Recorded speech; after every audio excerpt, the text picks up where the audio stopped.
The Elder Scrolls Online's first-of-its-kind live event, otherwise known as the Battle for the Writhing Wall, begins tomorrow, October 13th. It's a server-wide event that tasks each individual mega server with completing various activities to progress through each phase of the event, leading to the inevitable conclusion of bringing down the Writhing Wall and finally accessing the eastern half of Solstice Island. My name's Doc, and I wanted to bring you guys a quick guide going over the event, how you can participate, and what sorts of cool things you can get from it. Let's get into this. So, let's start by talking about what the event actually is, because it is pretty unique. Like I mentioned a second ago, the Battle for the Writhing Wall is a live event tied to the season of the Worm Cult story, and its completion is a central part of the season's narrative.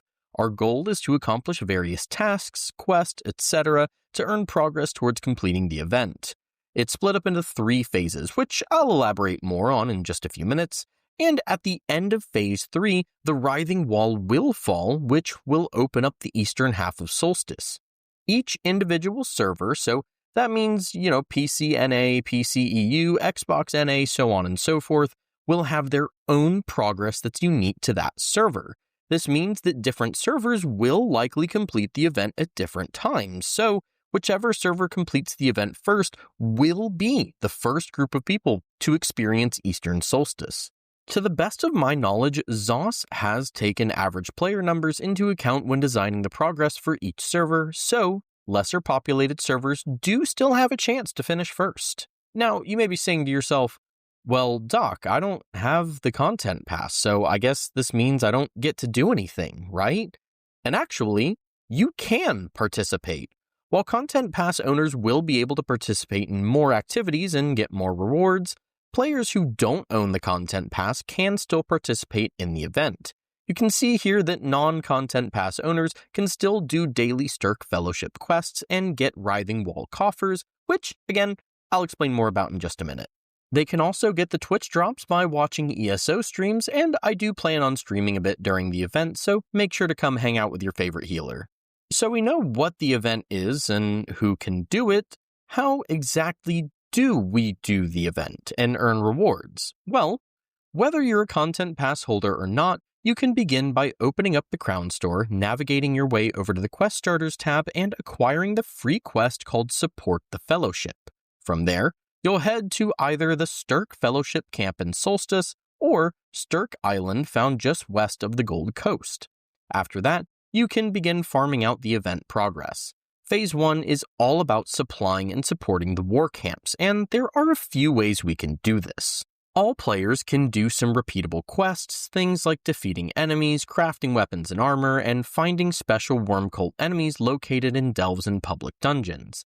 Then, Content Pass owners will also have access to one additional daily quest that involves defending siege camps. During Phase 2, there isn't a huge change other than a new world boss will emerge in Solstice, and your server can earn progress by defeating that world boss. Finally, during Phase 3, the Writhing Fortress will open up to all Content Pass owners on the server.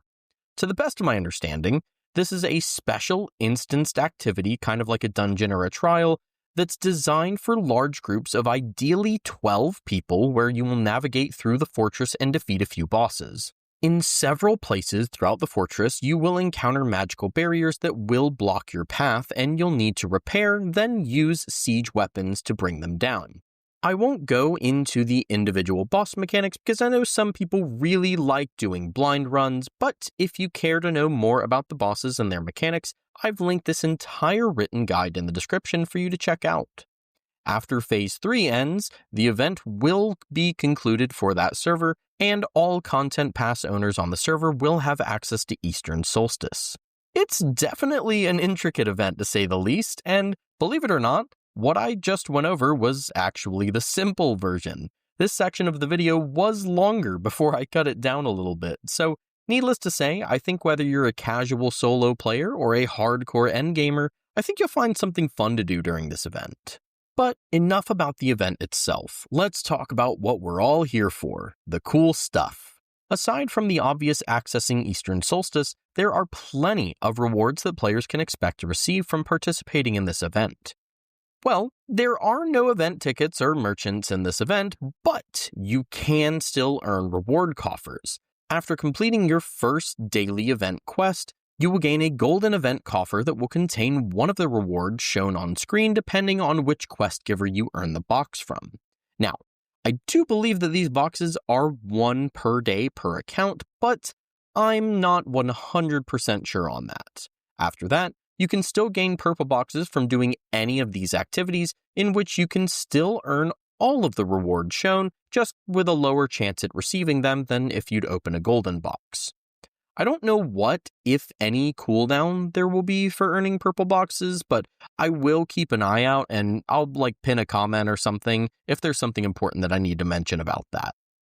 Finally, there are specific rewards that are tied to achievements found during this event. You can see a couple of them are just furnishings, but I imagine that Cold Harbor Death Hound there is going to be a very popular mount that people are going to grind for during the battle. And that was your quick guide to ESO's Battle for the Writhing Wall. Like I mentioned, this is the simplified version, so if you're interested in an even deeper explanation, feel free to check out ESO Hub's written guide linked in the description, or one of the many other amazing YouTube videos from other ESO content creators. Other than that, though, I hope you enjoyed the video and found it useful. Don't forget to check out the link in the description so you can follow me on stuff and join my Discord server. Before we head out, I also want to give a quick shout out to my Patreon supporters Tyler Scott, Dylan Stewart, Sharni Lee, and Carlos Camacho, as well as my YouTube members King Gingy, Durgy, insert username Timeburn, Malcolm Ewing, Day Tripper, and Lorelei. Thank you for your continued support and welcome to the team, Lorelei. I think all I've got left to say is that I've been Doc. Take care of yourselves, be good to others. Feel free to come find me in Solstice during the event, and I will catch y'all in the next one.